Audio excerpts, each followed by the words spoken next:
they're basically underdeveloped children. They're little children, just never grew up. At a Hmm. certain point, they stop growing and they just give in to a whole bunch of impulses. That was surprising to me. That I didn't expect, because I think I had this, because Ranieri was this sort of intellectual specter of a whatever. I never saw Ranieri as a little child until I woke up, and then I was like, oh my God.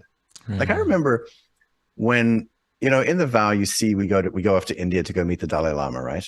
Mm-hmm. Mm-hmm. And I remember we took like we drove in the middle of the night to like a private airstrip somewhere near Saratoga Springs, and we took a private jet to New York, and then from New York we flew to like Heathrow, and then from Heathrow to India. And I remember, because I was, with Ranieri and a few other people, he couldn't do anything. He couldn't handle his passport. He couldn't handle his ticket. It's like he'd never gone through TSA in his life. And he was like a little Really? boy.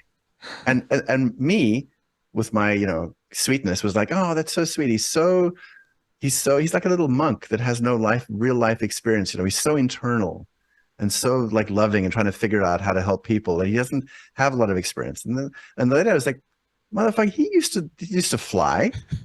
He just like organized his life in such a way that he was so helpless. He barely ever drove himself. I mean, sometimes if I'd meet him, sometimes I'd have to drive him, I'd have to go pick him up. But I think this big surprise for me was how underdeveloped some of these people are.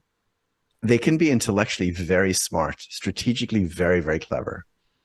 Hmm. But they're very underdeveloped.